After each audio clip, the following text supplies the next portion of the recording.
ചെമ്പരത്തി നട്ടു. പൂ വിരിയാൻ സമ്മതിക്കാത്ത ആ പ്രാണികളെ നമുക്ക് തുരത്തണ്ടേ? അവരെ നമുക്ക് കണ്ടം വഴി ഓടിക്കണ്ടേ? ചെമ്പരത്തിപ്പൂവ് എല്ലാവരുടെ വീട്ടിലുണ്ടാവൂലേ? പക്ഷേ ഈ ചെമ്പരത്തിപ്പൂക്കൾ പിടിപ്പിക്കുമ്പോൾ കുറച്ച് പ്രശ്നങ്ങളുണ്ട് കേട്ടോ. എനിക്ക് ചെമ്പരത്തിപ്പൂവ് നട്ട് പിടിപ്പിച്ചപ്പോൾ ഉണ്ടായ ചെറിയ ചെറിയ പ്രശ്നങ്ങൾ, ആ ഒരു കാര്യങ്ങളാണ് ഈ വീഡിയോയിൽ പങ്കുവെക്കണേ. അപ്പോൾ ഈ ചെമ്പരത്തിപ്പൂവ് ഇഷ്ടമില്ലാത്തവരാരും ഉണ്ടാവില്ല. ഇത് കാണാൻ നല്ല ഭംഗിയാണല്ലേ. അപ്പം ഞാനിവിടെ സ്റ്റെയറിൻ്റെ ആ ഒരു ഭാഗത്താണ് ടട്ടിയിൽ വെച്ച് പിടിപ്പിച്ചിട്ടുള്ളത് നമ്മുടെ നാടൻ ചെമ്പരത്തി. അത് ഒരു വർഷത്തോളമായിട്ട്, 2 വർഷത്തോളമായി ഇവിടെ നിൽക്കണ്. തണലത്ത് നിൽക്കണ കാരണം ഒട്ടും പോവില്ല കേട്ടോ അതിൻ്റെ മുകളിൽ. അങ്ങനെ ഇരിക്കുമ്പോഴാണ് എനിക്ക് ചെമ്പരത്തിയുടെ കളക്ഷനിലേക്ക് തിരിഞ്ഞതും.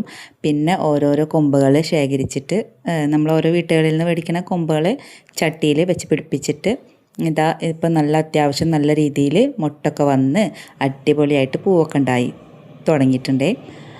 അപ്പോഴാണ് ഈ ചെമ്പരത്തിക്ക് നേരിടുന്ന ഒരു പ്രധാന പ്രശ്നമുണ്ട്. ആ ഒരു വില്ലൻ നമ്മുടെ ഈ പൂക്കളിൻ്റെ തേനും ഇതൊക്കെ കുടിക്കണ പൂമ്പാറ്റല്ല കേട്ടോ, ഒരു വെള്ളപ്പൊടിയുള്ള മില്ലി ബഗ്സ് എന്ന് പറഞ്ഞ ആ സംഭവം ഉണ്ടല്ലോ, അതെൻ്റെ പൂക്കളെ ശല്യപ്പെടുത്താൻ തുടങ്ങിയിട്ട് കുറച്ച് കാലമായി. വെപ്പുണ്ടാവാൻ തുടങ്ങിയോ അന്ന് മുതലേ ആ സാധനം ഇതിൻ്റെ മുകളിൽ വന്നിട്ട് ആ പൂക്കളും മുട്ടും ഒക്കെ നശിപ്പിച്ച് കളയുന്ന ആ ഒരു മില്ലി ബഗ്സ്, അതിനെ ഓടിക്കാനുള്ള ശ്രമമാണ് ഇപ്പം ഞാൻ ഈ വീഡിയോയിൽ നടത്തിക്കൊണ്ടിരിക്കുന്നത് കേട്ടോ.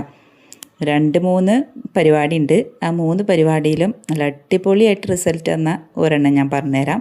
അപ്പോൾ അതൊക്കെ ഉണ്ടോ, ഈ നല്ല ഇങ്ങനെ നിറച്ചും ഇങ്ങനെ വെള്ളപ്പൊടികളാണ് കേട്ടോ. അപ്പോൾ ഈ ആദ്യം തന്നെ നമ്മൾ ഈ മില്ലി ബഗ്സിനെ ഓടിക്കാൻ വേണ്ടിയിട്ട് ഇതുപോലെ വെള്ളം നല്ല പ്രഷറിൽ ഇങ്ങനെ അടിച്ചു കൊടുത്താൽ ഈ സാധനമൊക്കെ എങ്ങോട്ട് വേണമെങ്കിലും തെറിച്ചു പോകുമെന്നാണ് പറഞ്ഞത്. പക്ഷെ അങ്ങനെ ഒന്നും ചെയ്താലും ഈ തെറിച്ചു പോയി കഴിഞ്ഞാൽ അതേ സ്പീഡിൽ തന്നെ ഇവറ്റങ്ങൾ തിരിച്ചു വരും.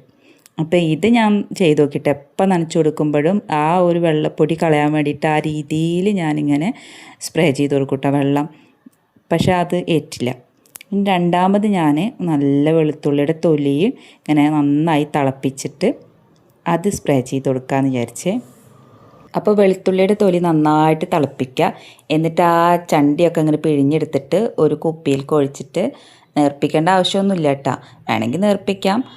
എന്നിട്ട് അതിനിങ്ങനെ ആ പൊടിയൊക്കെ വെള്ളപ്പൊടിയുള്ള സ്ഥലത്ത് നന്നായിട്ട് ഇതിൻ്റെ തുമ്പത്തൊക്കെ ഒഴിച്ചു കൊടുക്കുക കേട്ടോ, നന്നായിട്ട് ഒഴിച്ചു കൊടുക്കാം. ഇത് ഒരു ആഴ്ചയിൽ 2 വട്ടം എന്നുള്ള രീതിയിൽ ആക്കി കൊടുത്താൽ തന്നെ നമുക്കത് പിന്നെ അതിന് ഓടിക്കാൻ പറ്റും. നല്ല മരുന്നാണ്. ഈ വെളുത്തുള്ളിയുടെ ഈ സ്മെല്ലുണ്ടല്ലോ, അത് അവറ്റങ്ങൾക്ക് ഇഷ്ടമല്ല തോന്നുന്നത്. അപ്പോൾ അവറ്റങ്ങളൊക്കെ ഏത് വഴിയെങ്കിലും പൊയ്ക്കോളും.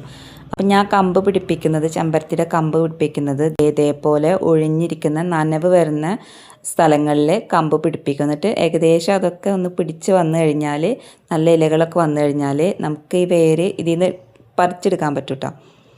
ഇതെന്ന് വെച്ചാൽ ഇളകി കിടക്കണ മണ്ണാണ്. ഇപ്പം നമ്മുടെ വേറെ പേരൊക്കെ നട്ടിട്ടുള്ള ഒരു ഡ്രമ്മാണ്. അപ്പോൾ അതിൽ നിറച്ചും കരിയിലയും ഒക്കെ ഇട്ടിട്ടാണ്. അപ്പോൾ അതിലാണ് എനിക്ക് കിട്ടുന്ന ചെമ്പരത്തി കമ്പുകൾ വേര് പിടിപ്പിക്കുന്നത്. പിന്നെ ഇതുപോലെ ചട്ടികളിലും കുത്തിവെക്കും. അപ്പോൾ അതിൽ വേര് പിടിച്ചാൽ അങ്ങനെ നമുക്ക് ഇലയൊക്കെ വരുമ്പോൾ അതിൽ നിന്ന് മെല്ലെ വേര് പൊട്ടാണ്ട് പറിച്ചിട്ട് ചട്ടിയിലേക്ക് മാറ്റി വെക്കും കേട്ടോ. അങ്ങനെ കുറേ ചെമ്പരത്തിയുടെ പല പല കളറുകൾ നമ്മളിവിടെ വേര് പിടിപ്പിച്ചിട്ട് കൊണ്ടുവരുന്നുണ്ട്.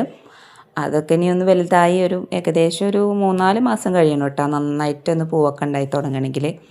എൻ്റെ ചെമ്പരത്തിപ്പൂവ് പിന്നെയും കൊഴിഞ്ഞ് വിടാൻ തുടങ്ങി.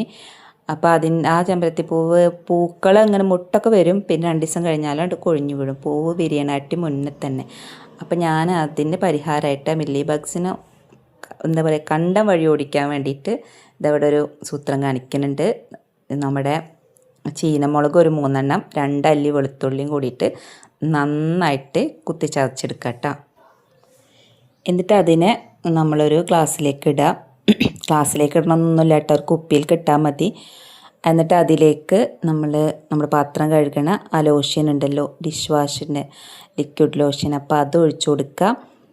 എന്നിട്ട് ഇത് ഞാൻ താഴെ അടുക്കളയിൽ നിന്ന് ചെയ്യണേ. നമ്മുടെ ചെമ്പരത്തിയൊക്കെ ഉള്ളത് ടെറസിൻ്റെ പൊക്കത്താട്ടാ. അപ്പോൾ ആ ഭാഗത്തേക്ക് നമ്മുടെ കുപ്പി അവിടെ ആയിരുന്നു. അപ്പോൾ ഞാൻ ഈ ഗ്ലാസ്സിലിട്ടിട്ട് കൊണ്ടുപോകണത്. അപ്പോൾ കുപ്പി താഴെ ഇല്ലാത്തതുകൊണ്ടാണ് ഗ്ലാസ്സിലാക്കിയത് കേട്ടോ. അപ്പോൾ ഒരു കുപ്പിയിലേക്ക് അത് പകർത്തുക. നല്ല എരിവുള്ള ഒരു സാധനമാണിത്. നമ്മുടെ മുഖത്തും കയ്യിലൊന്നും ആവാതെ നന്നായി ശ്രദ്ധിക്കണം കേട്ടോ. പിന്നെ ഇത് ഒഴിക്കുമ്പോൾ വലിയ കുഴപ്പമൊന്നുമില്ല, നമ്മുടെ മേത്തേക്ക് ആവാതെ ശ്രദ്ധിച്ചാൽ മതി. അപ്പോൾ ഇനി ഈ മരുന്നാണ് കേട്ടോ ഏറ്റവും നല്ല എഫക്റ്റായിട്ടുള്ള മരുന്ന്. അപ്പോൾ ഉറുമ്പുകളൊക്കെ ആ ടൈമിൽ തന്നെ അങ്ങോട്ട് ചാവൂട്ട. അതേപോലെയാണ് ഇതിൻ്റെ പവർ, നല്ല പവറാണ്. അപ്പോൾ ജസ്റ്റ് ഒന്ന് വെള്ളം പകർത്തണമെങ്കിൽ പകർത്താം, പകർത്തിയില്ലെങ്കിലും കുഴപ്പമൊന്നുമില്ല. എന്നാലും ഞാൻ വെള്ളം കൂടി മിക്സ് ചെയ്തിട്ടാണ് കേട്ടോ ഇതിനൊഴിച്ചു കൊടുക്കാൻ പോകുന്നത്. അപ്പം നല്ലോണം ഈ വെള്ളപ്പൊടി എൻ്റെ എല്ലാ പൂമുട്ടിൻ്റെ മുകളിലുണ്ട് മാതിരിയാണ് കേട്ടോ ഈ സാധനം വന്നിട്ടുണ്ടെങ്കിൽ നമ്മൾ ആ ചെടിയെ നശിപ്പിച്ചു കളയും ഈ മില്ലി ബഗ്സ് എന്ന് പറഞ്ഞാൽ ഈ ഒരു വെള്ള സംഭവം കേട്ടോ. അപ്പോൾ വെള്ളീച്ച എന്നൊക്കെ പറയുന്നതും ഇതന്നെ തോന്നണം. അപ്പോൾ രണ്ടും രണ്ട് തരാമെന്നറിയില്ല, രണ്ടും ഒന്നാണെന്നാണ് എൻ്റെ വിശ്വാസം. വെള്ളീച്ച പറയണ മില്ലി ബഗ്സ് എന്നൊക്കെ പറയണ ഒന്നാണെന്ന് തോന്നണം. അപ്പോൾ ഇത് നമ്മുടെ ചെടിയെ തന്നെ നശിപ്പിച്ച് കളയും മാതിരി സാധനമാണ്. അപ്പോൾ ഞാൻ കുറച്ച് വെള്ളം കൂടി പകർത്തിയിട്ട് ഇതിന് നന്നായി തെളിച്ചു കൊടുക്കുന്നുണ്ട്. ഈ ഒരു സൊല്യൂഷൻ ഉണ്ടല്ലോ നന്നായിട്ട് ഏറ്റിട്ടാ. അപ്പോൾ ഇത് ഒഴിച്ചു കൊടുത്തപ്പോഴത്തേനും അപ്പോഴത്തേനും തന്നെ അതിൻ്റെ മുകളിലുള്ള ഉറുമ്പുകളും ഈ മില്ലി ബഗ്സൊക്കെ ചത്ത് കഴിഞ്ഞിട്ടാണ്. പിന്നെ നമ്മൾ നനച്ചു കൊടുക്കുന്ന സമയത്ത് ഇതിന് ശേഷം നമ്മൾ നനച്ചു കൊടുക്കുമല്ലോ, അപ്പോൾ ഇതിൻ്റെ ഇലകളിലൊന്നും ആവാതെ ഇതിൻ്റെ പവർ പോവാതിരിക്കാൻ വേണ്ടിയിട്ട് അതിൻ്റെ ഇലകളിലൊന്നും വെള്ളം ആവാതെ കടക്കൽ മാത്രം നനച്ചു കൊടുക്കുക.